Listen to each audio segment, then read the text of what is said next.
we have some breaking news, which is that Reuters is reporting, so the Reuters news agency is reporting that Donald Trump has decided he's going to attack Iran in the next 24 hours. That story, they say, is based on some Western officials.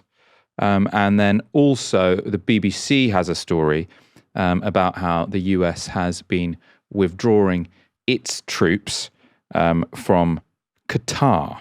And the significance of that is that if there were to be an attack on Iran, a possible retaliatory strike by Iran could be against American military bases in Qatar. So obviously, if you move out your military personnel from that base, there is less risk that any of them will get killed in any retaliatory strike. So lots of people, Barry, reading this as, yeah, this is it, right? There is going to be a US attack in the next 24 hours on Iran. That's from Western officials. And then this withdrawal from Qatar makes it seem likely. Do you think that's, what's your read on this? Should we take these reports on their word? Well, I think we had the report earlier today about the personnel being pulled out of the Al Udeid Air Base, which is the biggest US military base in the Middle East. And also, we should remember that that is where Iran fired missiles at that base after the Israeli-US attack on the 12-day war last year. And now we have this reporting from Reuters. It cites 2 European officials and 1 Israeli official. So, you know, it's convincing reporting from, you know, a news agency that doesn't tend to get these things wrong and has very good sources in European governments and in the Israeli government. So for me, this Reuters report is the best indication we have that something may be about to happen. What is about to happen in terms of what the scope of the attack would be is completely unclear.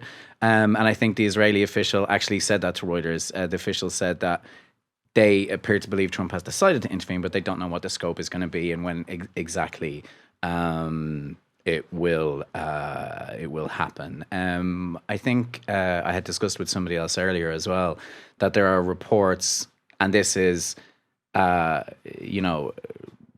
accepting that the information coming out of Iran is very, very difficult to confirm. But there have been some convincing reports that the protests may be ebbing a little bit. So I think Trump's pretext, because it is a pretext, that he is going to attack Iran to help the protesters. I mean, the window for the pretext might be slightly closing, which could explain why he's moving to act quite quickly now, potentially. Yeah, because obviously he'd said, if you shoot on the protesters, I will intervene and come to their defense. I mean, obviously the motivation for Donald Trump is not going to be to defend protesters, right? That's not why he does anything. But as you say, the pretense, that was it.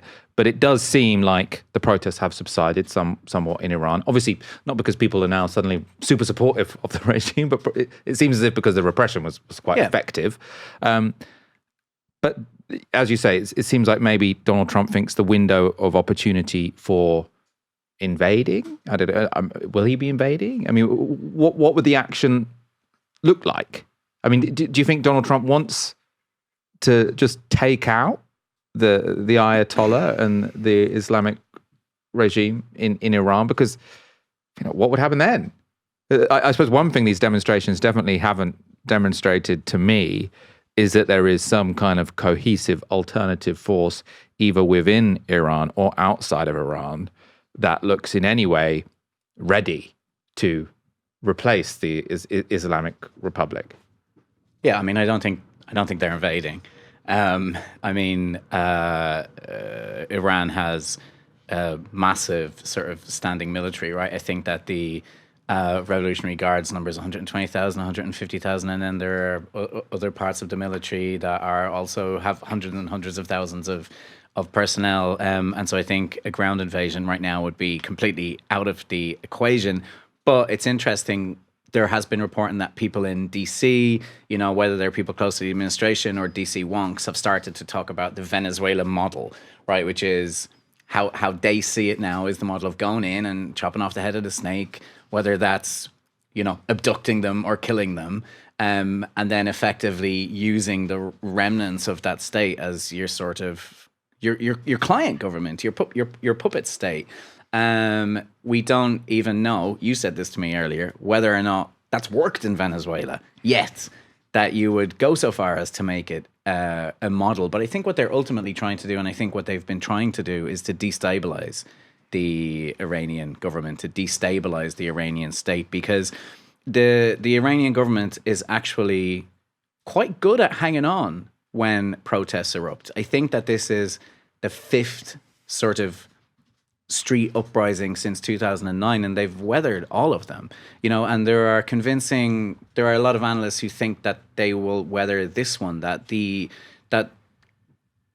only way that it can topple them is if the protests continue for a longer time, and if there are fractures within the political elite or the security forces. And we haven't, again, accepting the fact that it's really hard to confirm what's happening in Iran right now. We don't seem to have seen those fractures. So is Trump looking to destabilize the regime? Is Trump looking to chop the head off the snake? Again, I really don't think we know. I mean, the fact that this has, I mean, maybe the people briefing this to Reuters are people who are leaking this, and Trump didn't want this told to the newspapers. When I see reports like this, I often think that someone in government has decided, okay, let's do some kite flying here. And if you wanted to, do what has been done in Venezuela and take out the Ayatollah, I don't know if you're going to be able to sort of land and arrest him and taking him alive, or maybe do what they did to Qasem Soleimani, which is just kill him. You wouldn't give 24 hours notice.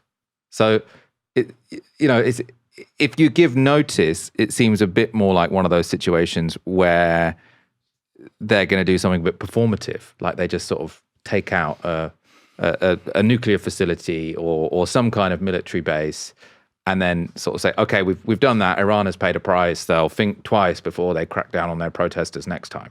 Yeah, perhaps. I mean, these reports are coming from European officials, not American ones. I don't know what the motivation for those officials might be in speaking to Reuters. I think more significant, if that is your theory, is the clear withdrawal of personnel from the base in Qatar, which Iran would know about. And it's not just US personnel, but it's UK personnel.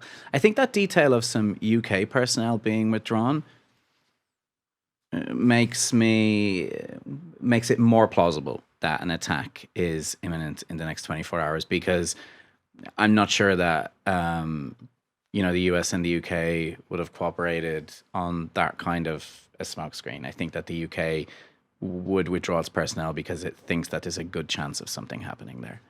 And I mean, we are in a situation where Trump seems a bit high on his own supply, right? I mean, he's clearly looking at what happened in Venezuela and saying, look, since Iraq, there's been this precedent that you can't just sort of click your fingers and make regime change happen. But actually, Donald Trump, I can do that, right? I can do things other people couldn't.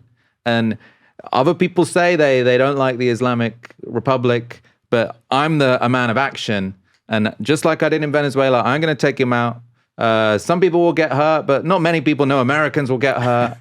And ultimately, we're going to completely reshape the world in our image. Was that your Donald Trump impression? I'm not very good at Ash and Aaron have a better Donald Trump than me, but that was... Actually, I've seen Ash do a really good one, but it was okay. It was okay. It was 6 out of 10. No, not 5.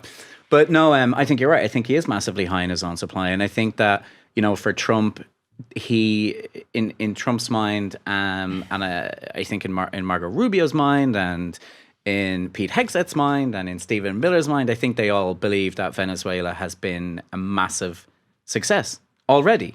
Again, notwithstanding the fact that we don't really know how this is going to play out over the next 6 months, how this is going to play out over the next year, I think they've seen that they've cowed almost the entirety of Europe with their threats around Greenland. He's tearing up the quote unquote, because I hate this term, rules-based international order, for all that it ever existed for everybody in the first place. It's completely torn to pieces now. And I think Trump was always somewhat unpredictable. I think he's about to become even more unpredictable. And so something may very well happen if Reuters is correct, which they often are. But we just don't know what. And it's a fool's game to try to predict what the US administration is going to do right now.